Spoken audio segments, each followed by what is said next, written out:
professor of integrative biology. Lawyers for the parents may have impressed the judge and reporters. But many in Dover wondered, why is evolution taught as fact if it's just a theory? Maybe Darwinism is the prevalent theory out there today, but it is a theory. It isn't a law of science. It isn't, a fact. It is a theory. We just wanted alternative views talked about too. We weren't saying don't talk about Darwin. Talk about Darwin. It's a theory, but that's what it is. It's not Darwin's law. It's not Darwin's fact. It's Darwin's theory. To say it's just a theory is really a bit insulting to science, because it holds, in science, a theory holds more weight than just a fact does. And here I think the term theory needs to be looked at in the way that scientists consider it. A theory is not something we think of in the middle of the night after too much coffee and not enough sleep. That's an idea. A theory in science means a large body of information that's withstood a lot of testing. It probably consists of a number of different hypotheses and many different lines of evidence. Gravitation is a theory that's unlikely to be falsified, even if we saw something fall up. It might make us wonder, but we try to figure out what was happening rather than immediately just dismiss gravitation. Facts are just the minutiae of science. By themselves, they can be right or wrong.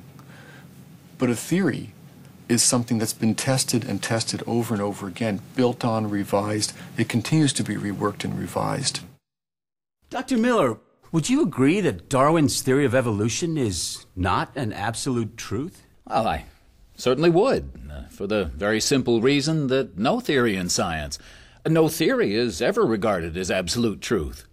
We don't regard atomic theory as truth. We don't regard the germ theory of disease as truth. We don't regard the theory of friction as truth. We regard all of these theories as well-supported, testable explanations that provide natural explanations for natural phenomena. Should we regard Darwin's theory of evolution as tentative? We should regard all scientific explanations as being tentative, and that includes the theory of evolution. Science is about discovering the unknown, what we don't know. I don't focus on what we know as a scientist. I want to find new things that tell me about what I don't know. As the plaintiffs testified, that quest to investigate the unknown has led to the discovery of some of the strongest evidence for evolution. Darwin was convinced that species evolve over time through natural selection acting on inherited traits. But he had no idea how those traits arose, or how they were passed from generation to generation. When 20th century scientists discovered the role DNA plays in heredity, they founded a new science called genetics that put Darwin's theory to the test. Virtually every cell in every living thing contains chromosomes, which are made of densely packed strands of DNA that function as a blueprint of the individual organism's characteristics.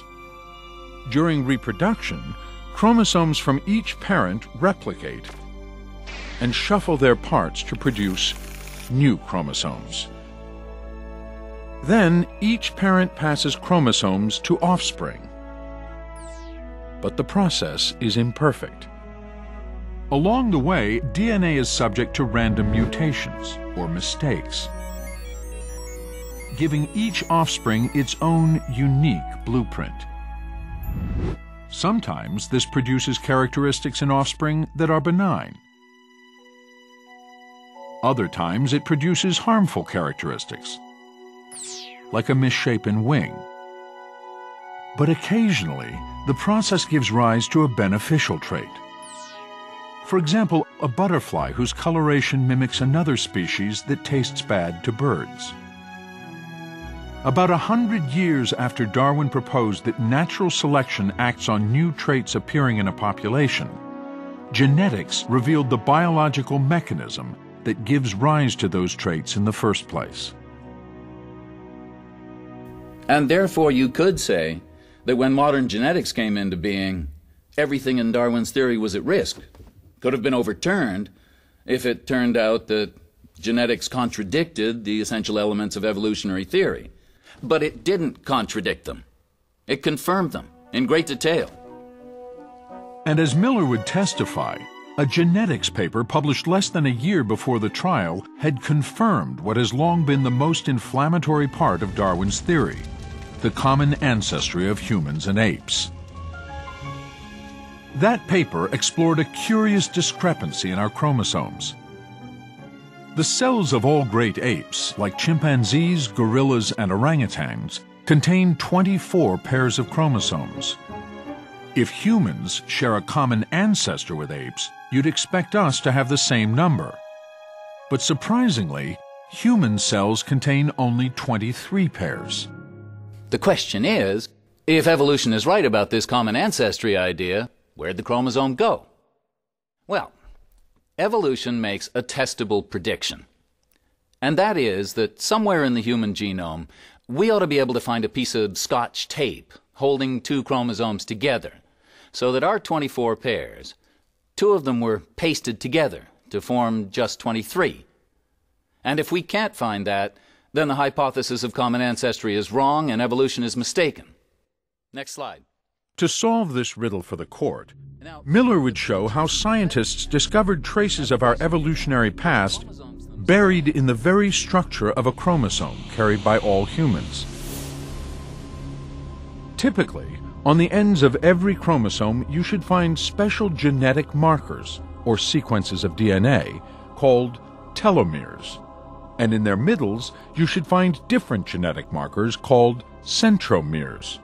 But if a mutation occurred in the past, causing two pairs of chromosomes to fuse, we should find evidence in those genetic markers, telomeres not only at the ends of the new chromosome, but also at their middles, and not one, but two centromeres. Finding a structure like this in our chromosomes would explain why humans have one pair fewer than the great apes.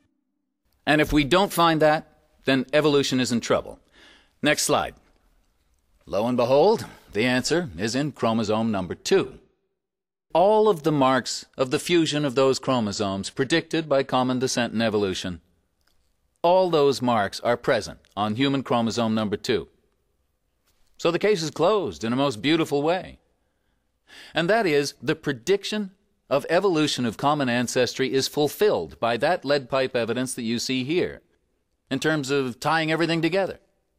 That our chromosome, formed by the fusion from our common ancestor, is chromosome number 2. Evolution has made a testable prediction, and it has passed. So, modern genetics and molecular biology actually support evolutionary theory? They support it in great detail. And the closer we can get to looking at the details of the human genome, the more powerful that evidence has become. Darwin didn't even know about molecular biology and DNA, yet that's where some of the most profound evidence is being uncovered today. Think about that. That somebody in the 1800s made predictions that are being confirmed in molecular biology labs today. That's a very profound statement of a very successful theory. Not a single observation, not a single experimental result has ever emerged in 150 years that contradicts the general outlines of the theory of evolution. Any theory that can stand up to 150 years of contentious testing is a pretty darn good theory, and that's what evolution is. And the deep understanding of evolution, as proposed by Darwin, has with genetics unlocked many of the secrets of life. It's an explanatory framework within which all the rest of biology fits. Right? It's something that we use in practical biological applications. Medicine, agriculture, industry. When you're getting a flu vaccine, that really depended upon evolutionary knowledge. In many, many specific ways, evolution makes a practical difference. It's not just something that happened in the past, evolution's happening now.